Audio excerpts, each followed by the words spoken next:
I wanted to talk about before we do get started with today, and I thought with getting here early today, we'd have time to talk about it, but I didn't get here early, but I still think we need to. Looking ahead to late this month, that Thursday, the last Thursday in June, okay? Last Thursday in June.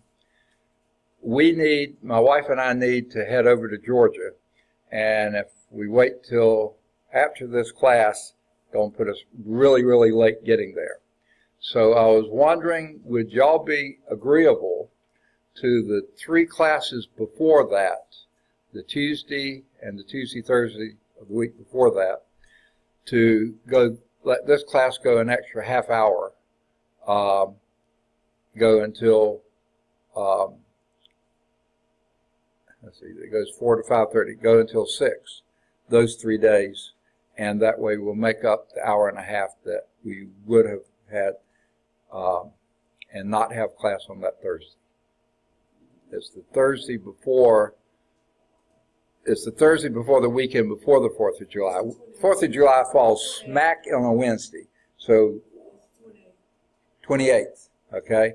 And it's the 3 classes before that. Do y'all have any problem being here extra half hour later? And if you don't like that, we might be able to do 6 classes of 15 minutes each. No. Well, in order to cover the material, see, I don't want y'all to get into your program and not know the physics you need. So I feel like I'm cheating you if I don't make it up. So would you rather have 3 30 minutes or 6 15 minutes?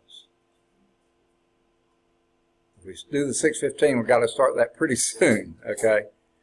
I haven't counted the class days before that, but it's going to be awfully soon, probably starting this Thursday. What's your feeling? Now, if you can't stay, I can still record the class. I'll be recording those extra 30 minutes, so you'll be able to hear anything even if you can't stay. So which would you rather do? 3:30s or 6:15s? 3:30s? Okay, starting, that would be not this week, but next week, wouldn't it? And do the Tuesday, Thursday, and then the Tuesday. Is that right? Okay. So next week, let's plan to go an extra 30 minutes. We'll go to 6 o'clock each of those 3 times. And then we won't meet at all that Thursday before the last Thursday in the month. Huh? So we won't meet on the 28th? Right. And we will meet the Tuesday before and the Thursday after 4th of July. Wish we could have scheduled everything for that one afterwards. That would have given a little bit longer, but we've got some business we have to take care of. My wife doesn't want to drive until 11 or 12 at night, and she doesn't trust me driving at 11 or 12 at night, especially if I've had a treatment like I just have had now. I'm about out of energy permanently, it seems like. Okay, so we'll do that starting next Tuesday, 30 minutes longer each time. Thanks for that, because we need to get over there. Okay. All right. We're on page 214. This is chapter 8, which is work and energy, and 8.3 starts on 214, and this is the energy part. I think I asked before, any questions on anything we've done up till now? Okay. If not, let me get my pen set up. Okay. Now, this slide that you see here is well into the section, I think. In fact, it's in the next section. Okay, so there aren't any slides for this section. You were supposed to remind me, weren't you? Let me...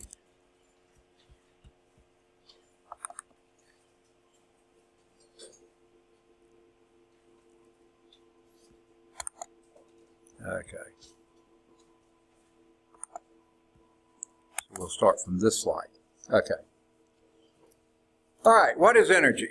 Anyone have an idea what you think of when you think of energy? Ability to do work. All right, there it is right in the book. Energy is defined as the ability to do work. So guess what? Same units we use for work, we use for energy. Okay? And what were those units? SI unit for energy and work?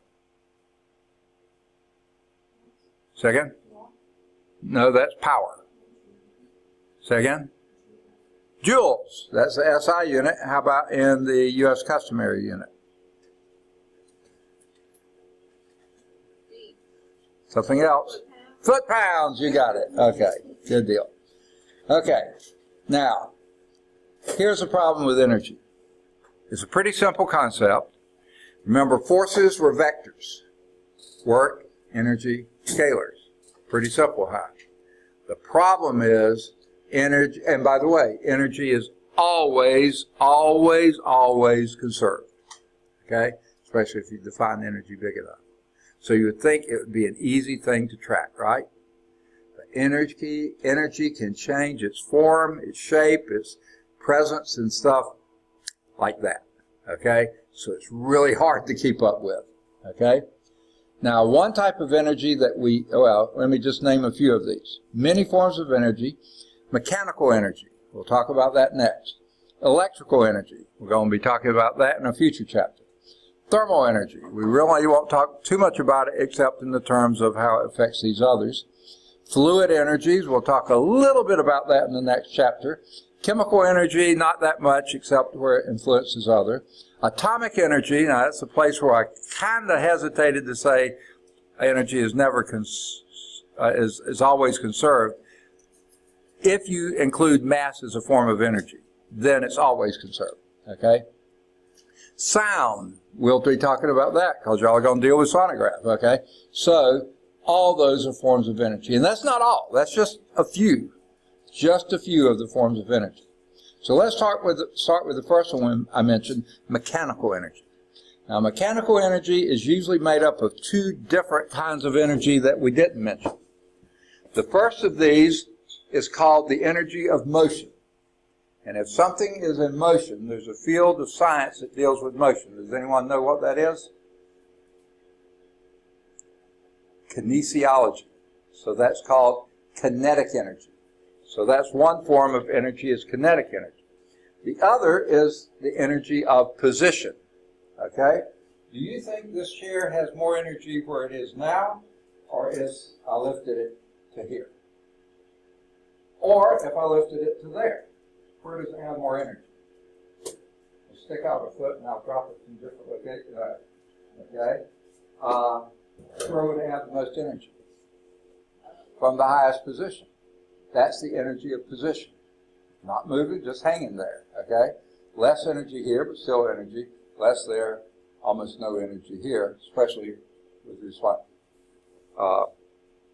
If that's as low as it can go, I can't even drop it on your foot because it's already on the ground. Okay, so that's potential energy. And the one I was talking about is gravitational potential energy. Guess what? There's several forms of potential energy, okay? Some of the ones we named before are usually potential energy, like chemical is potential energy. Fluid can be potential energy. Where do we get, here in Alabama, more than in most states, a fair portion, not half, but a fair portion of our electrical energy. How is it generated? Name some of the sources of generating electrical energy. Ever thought about it? Say again? Water, you're absolutely right. There's fluid energy, and what they do is back it up behind the dam, let it fall. So that's potential energy here. When it falls, it's in kinetic energy, because now it's in motion, and it turns the turbine, and that creates our electricity. Okay? And we have probably more dams per population than most states. Okay? A lot of states don't have as many hydroelectric dams as we do. Okay? So, that's a form, that's a fluid energy, it's a potential energy. Okay? I mentioned several of the others. Now, when we get to potential energy, like I said, there's several different kinds. There is internal potential energy, and there's external potential energy. Okay? Now, the internal potential energy is determined by the nature and condition of the substance. For instance, gasoline. Gasoline has a lot of internal potential energy because when gasoline is just sitting there in the tank, it doesn't look like it has that much energy, but if you burn it, it releases a whole lot of energy. So that's potential energy before you burn it in the your engine. Okay? Now, another form of potential energy is in a compressed spring. Okay? When you compress a spring and hold it there, you're having to do work to hold it. When you release it, it goes flying out. That then becomes kinetic energy. When it's compressed, that's potential energy. That's called spring potential energy or sometimes elastic potential energy. Okay? A stretched rubber band, same thing. Potential energy, it could be, you could call it elastic. That would be the most common term for that. Now, there are also external potential energies. For instance, when I mentioned gravitational potential energy, that's external to the object. Internal is within the object. External is outside. Gravitational potential energy, that's from me lifting the chair. Okay?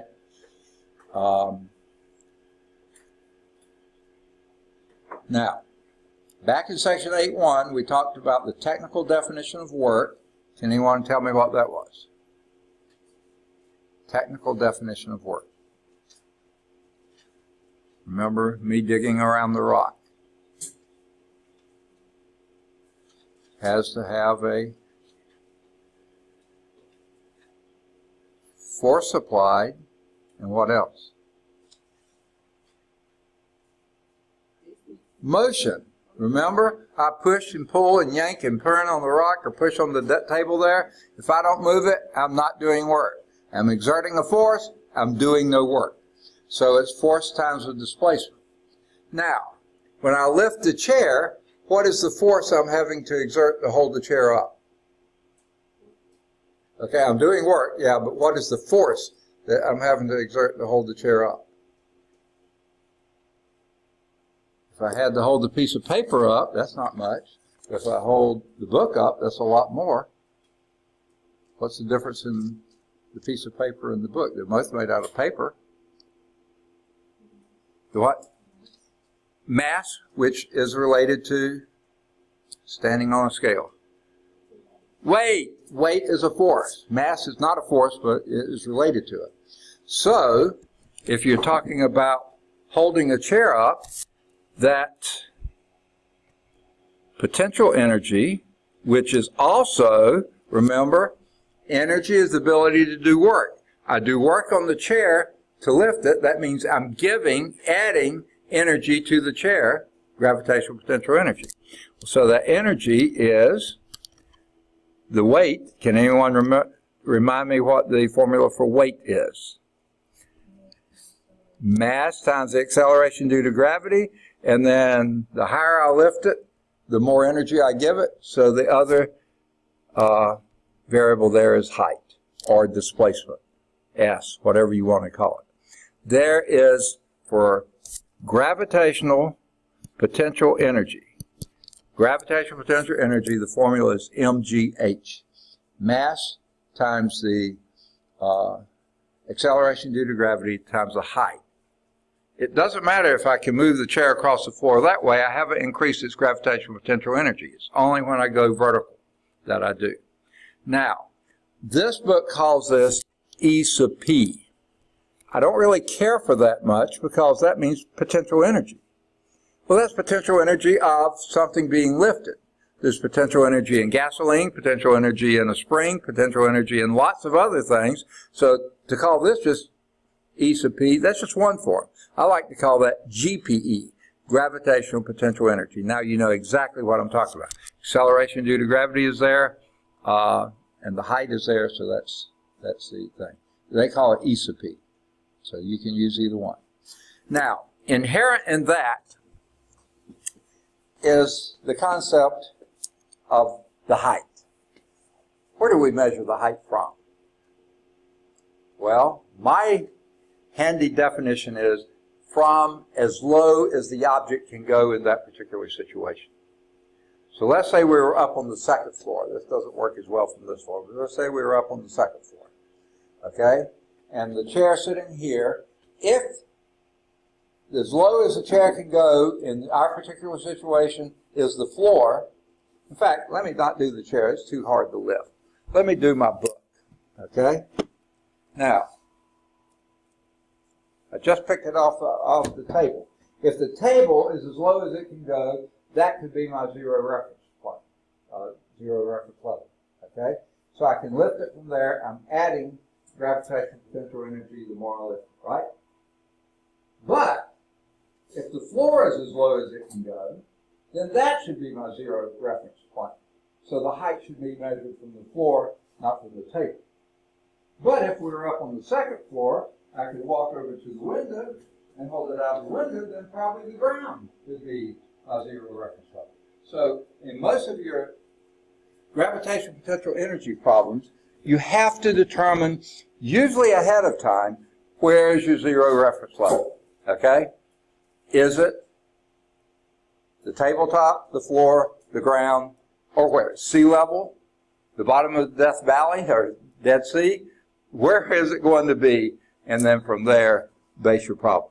Now, if you set this to zero reference level, then this would be a positive gravitational potential energy. That would be a negative, because now your height is below zero. So that would be a negative H, so this becomes a negative potential energy. So gravitational potential energy may be positive, negative, or zero. Depends on how and where you define your zero reference level. Okay? Now,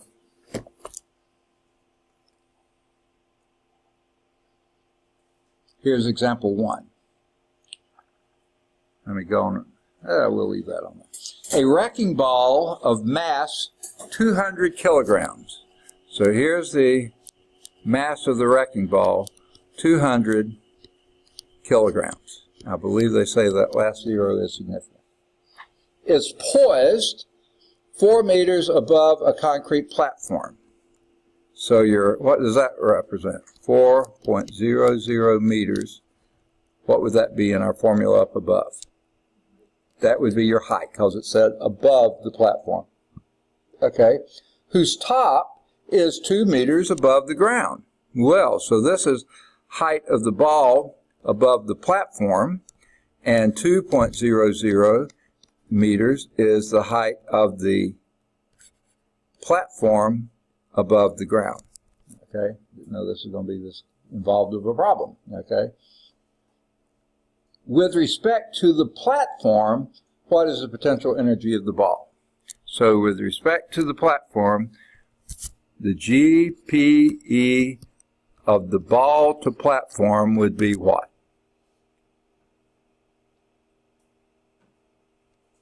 Help me. Formula is right there. Second, mass is what? 200 kilograms. G is what? 9.80. What unit? Meters per second squared. And then height of ball to platform is 4.00 meters. Okay? Now, 4 times 200 would be 800, then that times 9.8 would be what?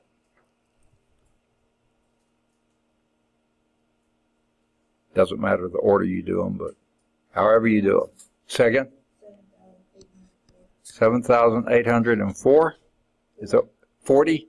Okay, that sounds better. Okay, and what units?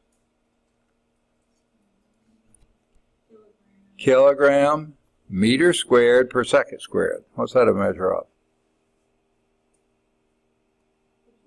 Joule. That's a joule. Very good. And by the way, the 4 is significant, the 0 is not. 3 significant digit, it looks like we have it. Okay? Now, that's the first part. Now, if you wanted to use a smaller number but a bigger unit, what could that be? 7.84, 3 significant digits. What unit? Kilojoules. Yeah. Kilo means 1,000. This is 7,000 joules. That'd be 7 kilojoules. Okay. Perfect. And there are your obvious 3 significant digits. Okay? That's the A part. With respect to the ground, what is the potential energy of the ball? So G, I like GPE. GPE, ball to ground. That's not ball game. What would that be? Still the 200 kilograms. The mass doesn't change. It's invariant. Okay. Times 9.80. That doesn't change. Meters per second squared. But what does change? Okay. But it says the ball to the ground. What's the ball to the ground? 6 meters. 6.00. The platform to ground is, I'm sorry? On the second one, you got 2 meters instead of 6 meters. Yeah, but that's platform to ground. Right here, is that what you mean? In the book, it has 6 and then put the HPG factor. Well, what you do, you add the 4 to the 6. Yeah, okay. Yeah, right, because it's ball to ground. So it's ball to platform is 4, and platform to ground is 2, so you add those together, and you get 6 meters, 6.00 meters. And what does that give you? 1,200 times 9.8. 9,000 you said? Huh? 11,800. Oh, nice. And that's, the zeros are not significant, and that unit would also be joule. If you wanted to put a smaller number, bigger unit, 11.8 kilojoules. Very good. Whoa! And that's what the book, well, the book didn't do the kilojoule part, but we did it. Okay. So there's gravitational potential energy. Mass times acceleration due to gravity, that's the weight, times the height of the above the zero reference level, whatever that happens to be. Okay? Now, there is another form. What's the other form of energy besides potential energy that makes up mechanical energy? 2 different. Say again? Kinetic. That's it exactly. So let's talk a little bit about kinetic energy. And what does that mean, by the way? Kinetic means moving, okay? The energy of motion. So the kinetic energy has to have something to do. Now, they call it E sub K. I say one thing and write the other. So let me get that erased if I can get the eraser to come up. Okay, now let's try that again. They call it E sub K. Now that's okay, because energy due to kinetic motion, okay, kinetic energy. I like KE better, but they use E sub K, so I'm going to use that. All right, now, it's right in my back. Okay, if something's moving, what characteristic does it have? If something's moving, what can you tell me? We talked about it when we talked about that first chapter, the 4th chapter. If it's moving, it has to have a velocity. Very good. So this has to depend on velocity. But it's not just velocity itself, it's velocity squared. Okay? Now, so let's say I'm going to wad up a piece of paper and throw it at you. Okay? With a certain velocity. I'm going to take the book and throw it at you with the same velocity. Which has more energy? The book. So evidently something else goes into kinetic energy, and what would that be? mass, the mass. So you have mass in there. Now, here's just a little clue. Most of the time when your independent variable is squared, you've got to have a 2 in the denominator. Okay? Now, there could be all sorts of ways to try to explain this, but the simplest way, though you haven't had it to do it, is that's your integration constant, integration coefficient. Anytime your variable is squared, usually you have a 2 in the denominator. This happens to be 1/2 mv squared. So there is your formula for kinetic energy, where E sub k is kinetic energy, m is the mass, velocity is v. Now, actually, the velocity here is the speed, because velocity is usually a vector quantity. But when you multiply a vector by a vector in the same direction, that's what we call the dot product, just like we had back with force times displacement.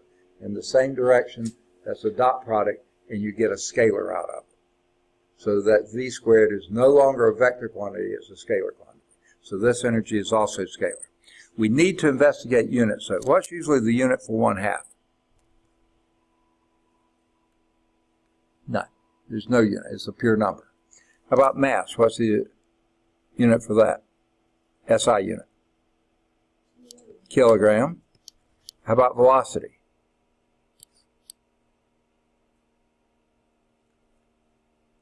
Oh, please. What is velocity?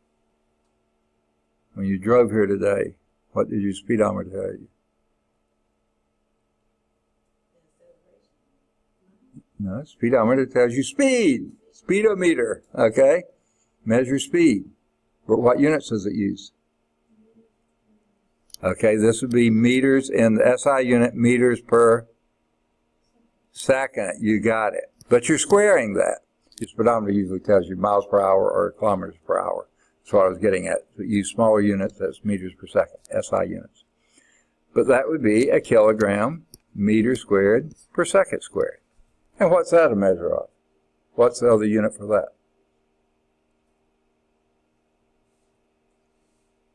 You told me with the last problem. Joules, yes, that's a joule. So again, we can use joules, okay? Because energy and work use the same units. So I'm going to get rid of that. That was all background. Okay. There's your formula. Okay. Let's see if there's anything else I need to say about it before we move on. Okay. So here we have a pile driver. If you have a book, you see the picture of it. Shows the relation of energy of motion to do useful work. Remember, energy is the ability to do work. So the energy of the driver is its kinetic energy as it hits. When the driver strikes the pile, it drives it down with a certain amount of energy. So we can say this then is equal to, when this is the energy coming in, the work being done is force times displacement. That's the work being done out. So when the pile driver comes down, right before it hits, it has kinetic energy, then it does work, force times displacement. Okay? And this is, you could use S or H or whatever you want to use there. Okay, so let's look at example 2. A pile driver with a mass of 10,000 kilograms. So M for the pile driver is 10,000 kilograms, where the third zero is significant. Strikes a pile with a velocity of, so here's the V, that's equal to 10 meters per second. Okay? The A part of the question says, what is the kinetic energy of the driver as it strikes the pile? So what we're looking for is E sub k. And what is it?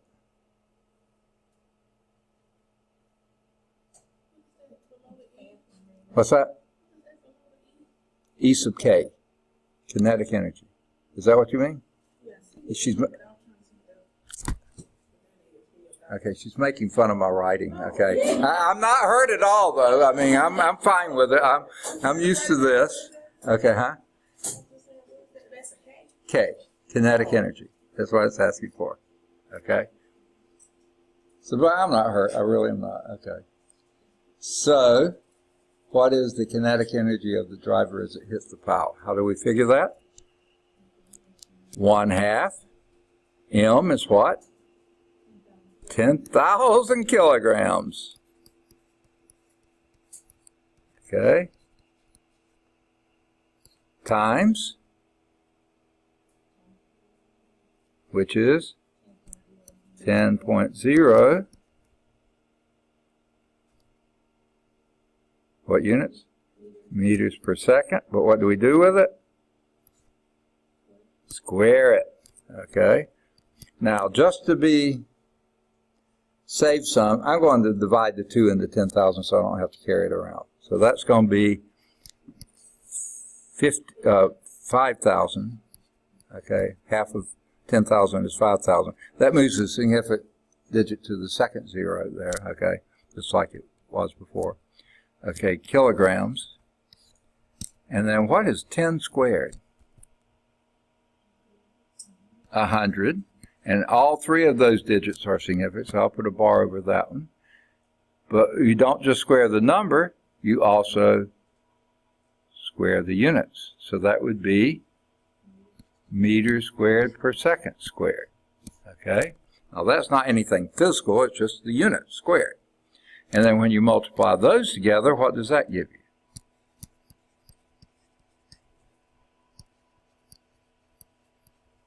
A 100 times 5,000 would be 500,000. What's a kilogram meter squared per second squared?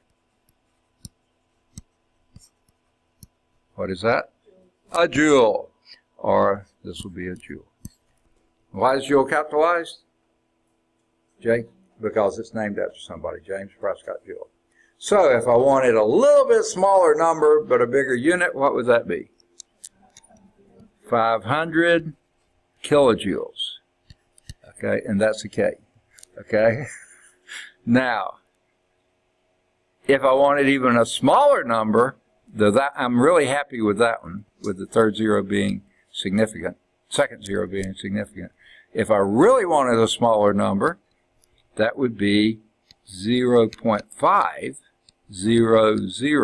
That way I don't need to put a bar over it because you know that any zero at the end of a number will be, of a decimal, will be significant. And that would be what? What's the next bigger unit after kilojoules? Remember? After you had kilobytes on your computer, the next size memory would be megabytes. So that's capital M joules. Okay. So it looks like my sister's initial, Margaret James. What's that? Can we leave it at kilojoules? Yeah, you can leave it at any one of them. They're all correct answers. That's the point. If you just didn't want to bring around all those zeros, you can make it easier. Okay, what did they do in their problem? They put it in scientific notation, which to me is not really all that much easier, but it does show exactly the number of significant digits, or 500 kilojoules. Either one will work. Okay? Sure.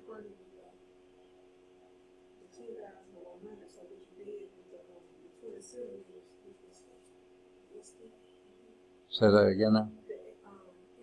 In the example, they had the S is 20.0 centimeters. So you just took that and put that 2. Wait. That is the B part. We haven't gotten to the B part yet. Okay, she's way ahead of us. Okay. All right. So let's go to the B part since we're eager to get there. Okay, the A part was 500 kilojoules. Okay, or 5.00 times 10 to the 5th joules. Okay, the B part. If the pile is driven 20 centimeters into the ground, what force is applied to the pile by the driver as it strikes the pile? Okay? Now we're using the second half of the formula up there. We know that the S is 20.0 centimeters. That's what the second part. If it's driven 20 centimeters into the ground, which doesn't sound like a lot. So the S is equal to 20.0 centimeters, all three significant digits. What's wrong with using centimeters? Everything else has been using meters. It's not the SI unit. So we need to get the centimeters into meters. Does anyone know how many meters that is? Or how you would make the change?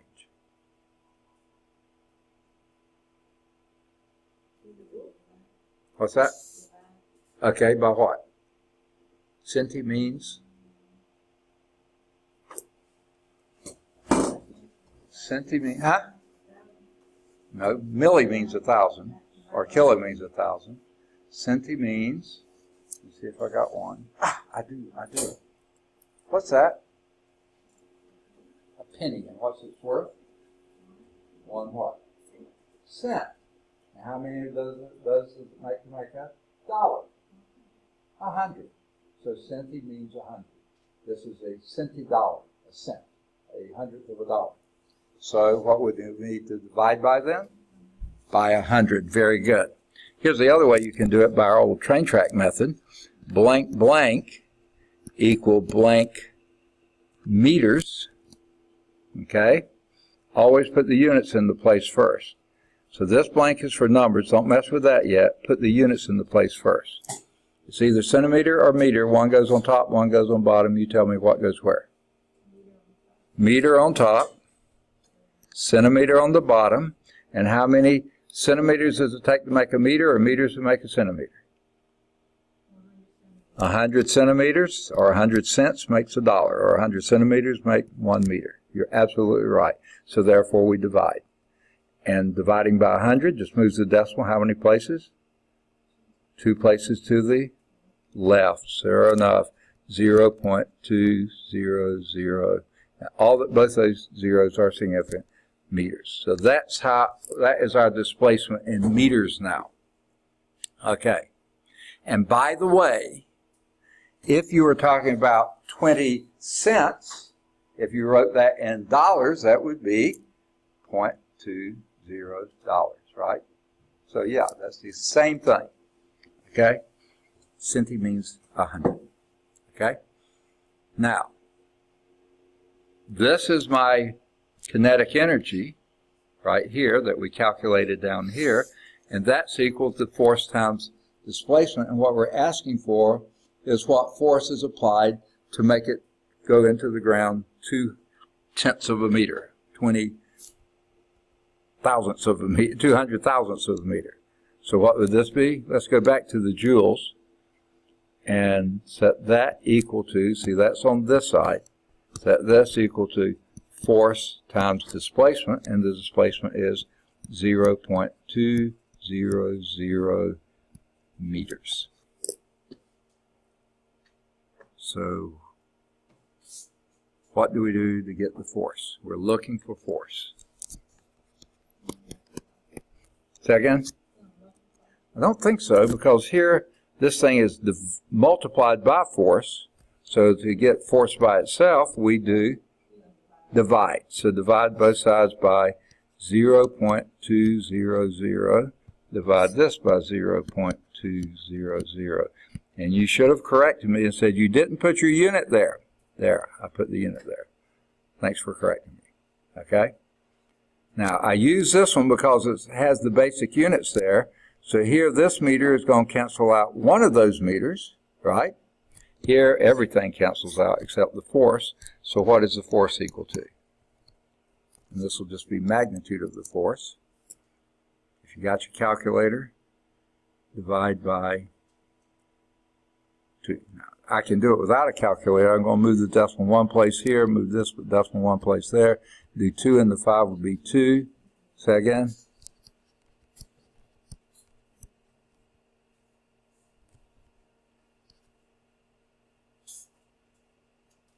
That's not right. Oh no, one more. Yeah, one more. 2,500,000. What's a kilogram meter per second squared?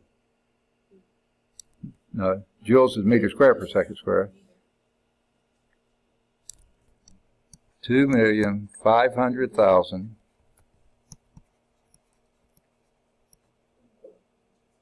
and only the first zero is significant. What's the kilogram meter per second squared? Here's a little hint. Anyone know? Newton, absolutely. Now, if I wanted a little bit smaller number, but a bigger unit, what could I do? In fact, a lot smaller number. Move it 6 places. 6 places, 6 zeros is what number?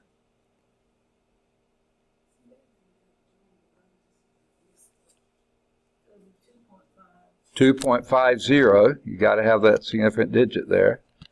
And how many newtons would that be? What prefix?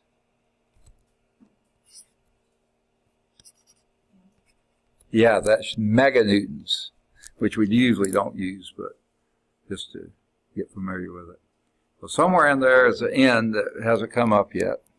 See if I can make it come again. There, it came twice now. Okay, 2.50 meganewtons. That's a lot of force. Now, what did they call it? 2.50 times 10 to the 6 newtons. Okay, good deal.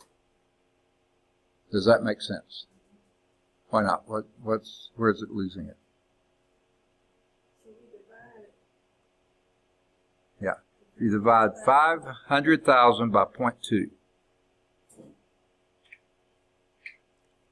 And what I did, I put a 0 here and moved the decimal there, and that gave me, it's hard to see because I know, and I'm on the big screen now. So it's 2,500,000. When you divide 0.2 into 500,000, 2.5 million, exactly.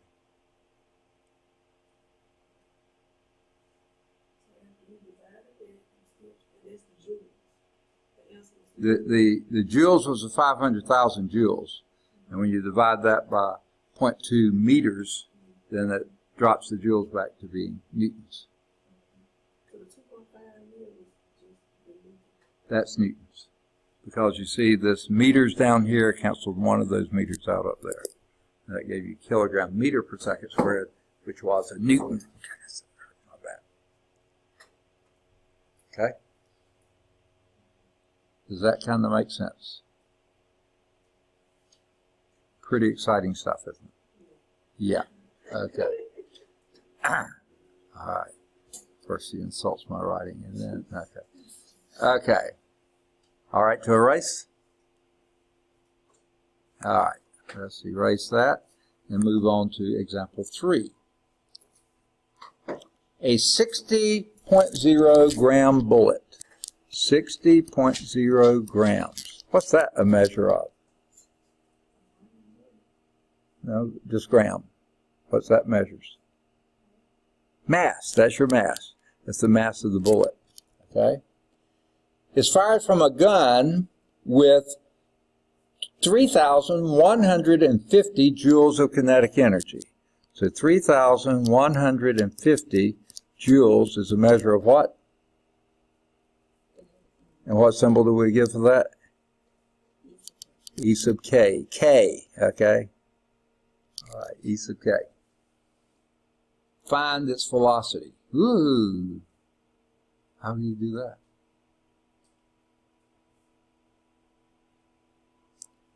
Well, one thing to do early on is think about units. What is a joule, by the way, in basic units? A joule is a basic unit. Kilogram, meter squared, per second squared. Perfect. But this up here, that's in grams. So we need to get our grams to kilograms, don't we? Okay? So what would that be? We're going to need to, I'm sorry. Let me start over. Okay. Okay. So we're going to start with our 60.0 grams. multiply it by our conversion factor, which has numbers and units, and we're trying to get this to kilograms. So what do we do first? Numbers or units? Say again? Yeah, numbers are going to be there, units there. Which do we put where? Always put the units in their place. So what unit goes where? Okay, if you put grams on top and kilograms on the bottom, you can't cancel anything out and you wind up with, backwards. Okay, so let's put the kilograms up here and the grams down here. All right, that looks better because now I can divide out my grams and I'm left with kilograms, which is just what I want. Now, how many grams in a kilogram or how many kilograms in a gram?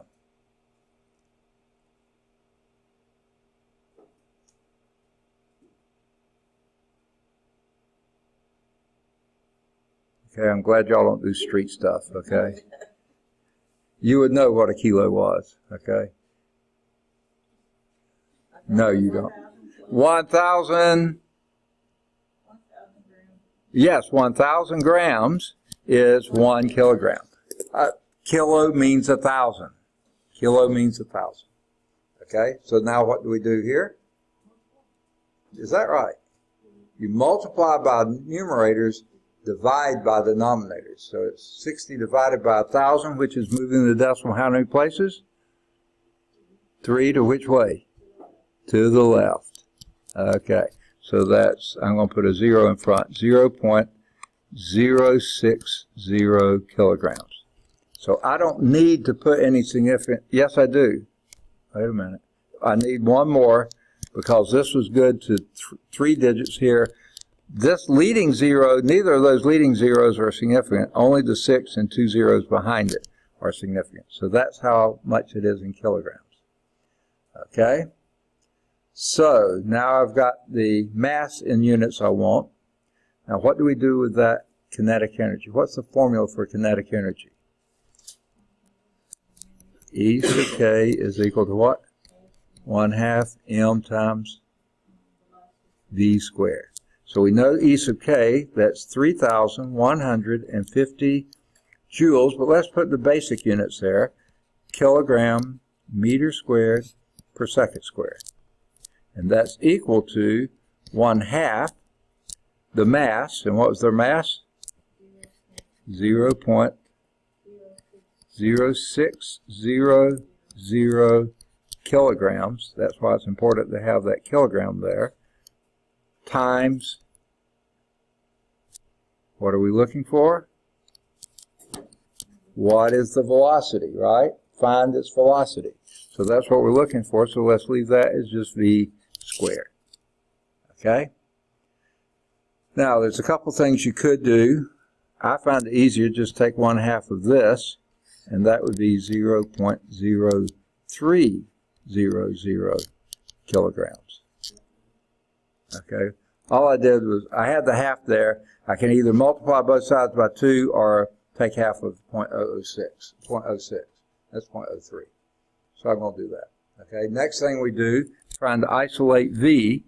So we'll first isolate v squared. What would you do then?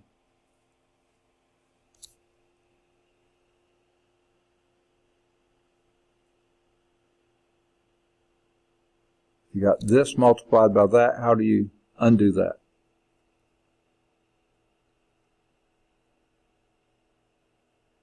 How do you undo that?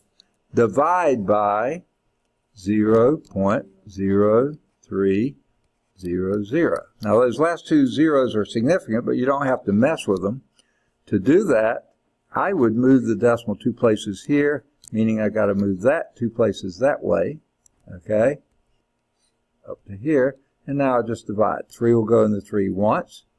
3 will go in the 1 0 times. I don't need that comma there. Let me take that out of the way. Okay, I'll worry about commas later. Okay, 3 will go in the 15 5 times, and then the rest are zeros. 3 more zeros. 1, 2, 3. Okay, so that's 105,000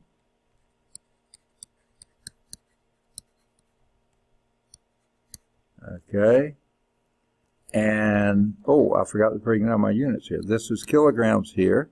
And that kilogram cancels out that kilogram. And that leaves me meters squared. No, meters squared per second squared. Meters squared per second squared. Okay, but that's what V squared is. I don't care what V squared is. I want to know what V is. I want to know the velocity. How do I get it? How do you undo a square? Second? Okay, you take a square root. Okay, so if you got that 105,000 on your calculator, just do a square root key. Take a square root of it. Now, different calculators, you have to enter it different ways, but you figure that out. What's the square root of 105,000? I would say it's about 300 and something. What? Anyone do it yet?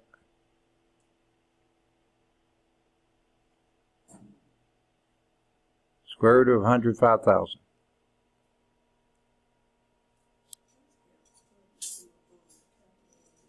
What's that?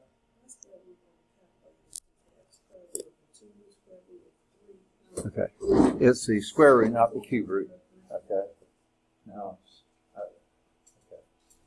Now the square root is that one right there. Is one of those two. Yeah. That's it. 324. Yeah. But we only need 3 digits, so 324. Okay. 324. But we haven't dealt with our units yet. Well, when you take the square root of meters squared per second squared, what do you get? Say again? Meter. Take the square root of that, you get meters per second. And that gives you velocity. There we have it. 324 meters per second, which is exactly what they got. So, with the ones where we're trying to find the velocity is going to be a square root of meters squared. If you start with 1/2 mv squared and you know everything except velocity, then yeah, you're going to wind up with a v squared, and then you take a square root to get v. Now, they do mention a little thing at the end after 3 about compressed stretch springs, and they talk about a guy named Robert Hooke who came up to with the formula for that, but they didn't give it to you. It says Hooke's law will be discussed in 12.2, which is quite a ways away, but we're going to get there. That's our next chapter. So, problems 8.3, I think the odds are in the back, right? So I would do either 1 or 3 or both, you decide, and then do any of the odds that you want to. I would do some of each type, 5 through 21. But you choose how many and which ones of those you're going to do. Okay? Make sense? Okay. Now what I'm going to do is get out of this temporarily. Can I delete this, or do y'all need it a little longer? Okay. All right. And let's go back to this one. I can't see. Okay, there we go. Nope. That's not what I wanted. I want this one. Yes. Okay. Because this is where we're starting in 8.4. Okay? The title of this is Conservation of Mechanical Energy. Someone remind me what is mechanical energy. It's the sum of 2 other types of energy. What are they? That's it. It's the sum of your kinetic and potential energy. So we're talking about the law of conservation of mechanical energy. So that means the sum of your potential and kinetic before the situation, and then after the situation, they're going to be the same. That's what it means to be conserved. Now, certainly some of the kinetic may become potential, or some of the potential may become kinetic. Yeah, they can go back and forth, but the potential, the mechanical energy generally stays the same. Okay, that's the law of conservation. The sum of the kinetic and potential energy of a system is constant if no resistive forces do work, which means no friction involved that you're having to overcome. Okay, so here we go back to a pile driver, and this pile driver shows this type of energy conservation. And let me give you a hint on how that's the case. Notice the pile is moving down a shaft here, the driver is driving the pile into the ground. So what you have to be pretty sure of, you have this well lubricated on either side. You don't want any grit in it. If you have grit in it, it's not going to fall well. You're going to have resistance. But as long as that's well lubricated, it goes down and doesn't lose much energy at all. So we are going to assume that's a well lubricated shaft that's driving it down. Okay? Now, you tell me what the potential energy was. The gravitational potential energy. I like to call that GPE. The book just calls it E sub P. Let me get my pen back where I need it to be. So what's GPE? M G times H. Perfect. Very good. Okay? Now, we've got two situations here. Okay? We have the situation with the pile driver up here, H units above the pile. Okay? And this is the GPE here, where that is the H that we're talking about there. Okay? Now, what is the kinetic energy at the top?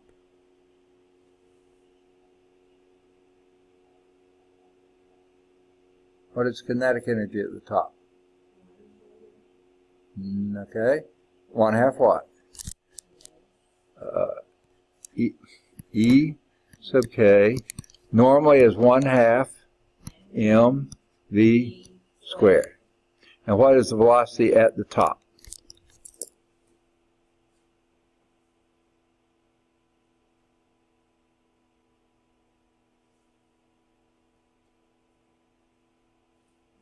Zero, because it's sitting there, okay?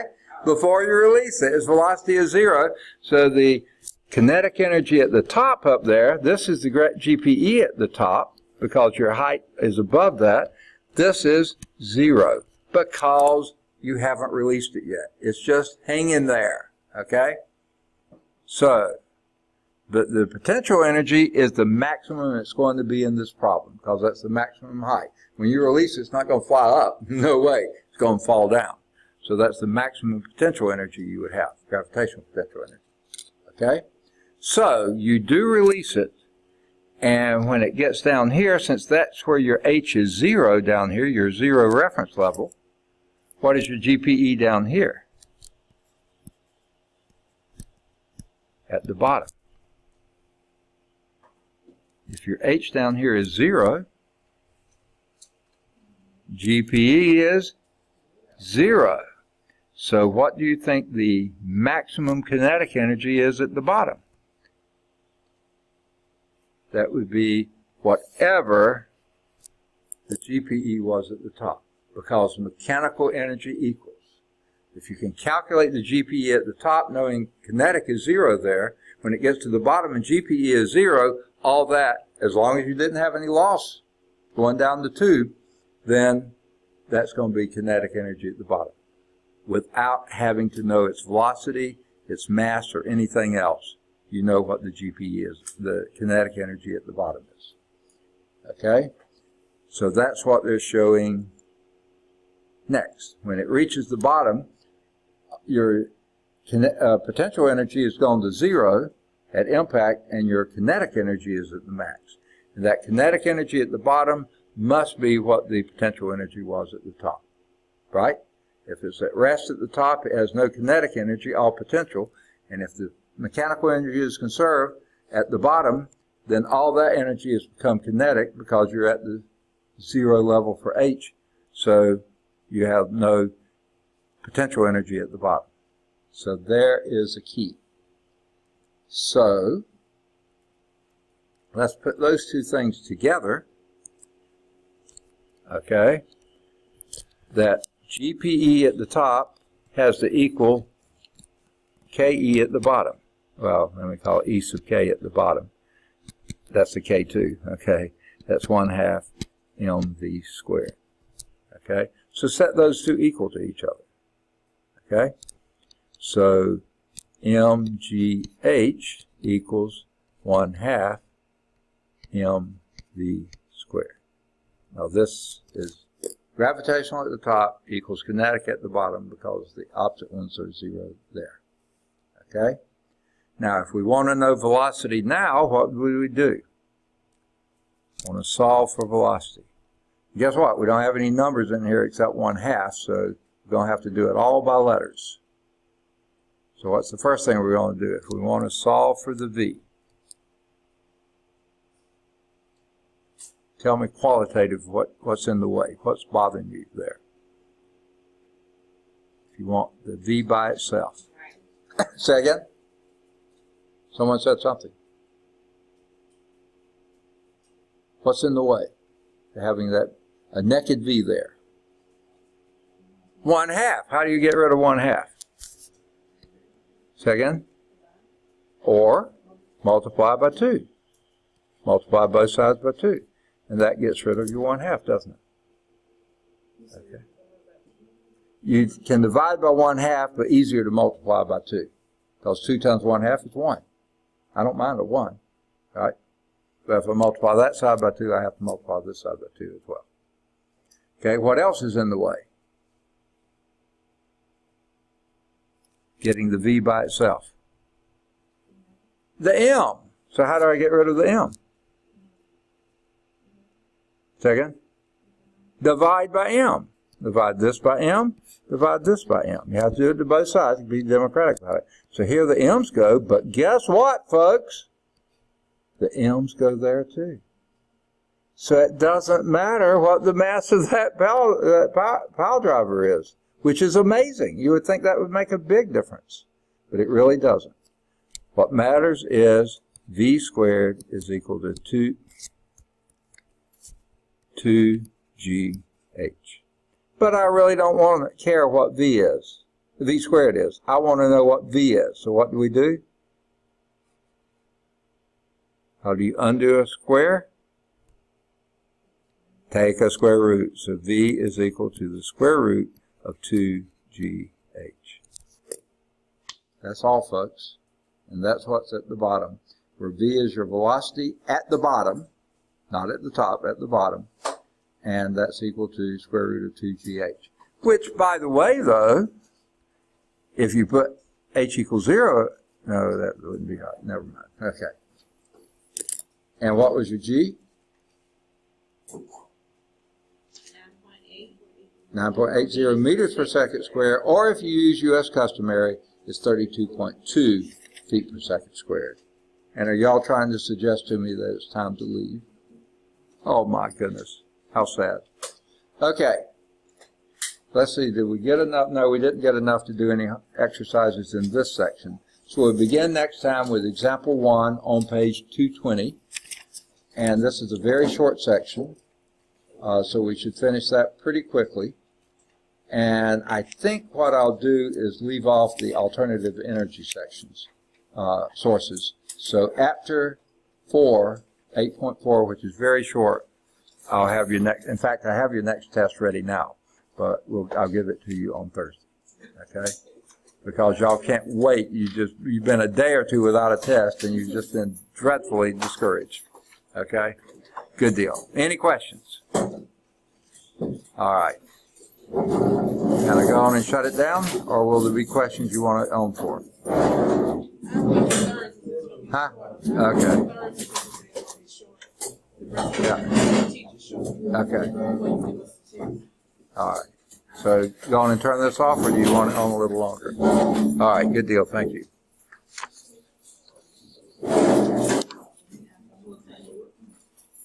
You want it turned off or left on? Thank you. Thank you. Yeah, this is the first test. You say you're not Good using deal. the second test? Oh, yeah, I can. You want it today? Oh, I'm sorry. I thought you said no, you wanted it first. I'm not hearing well. Okay, so let me go on and shut. All right, turn this off? Yeah.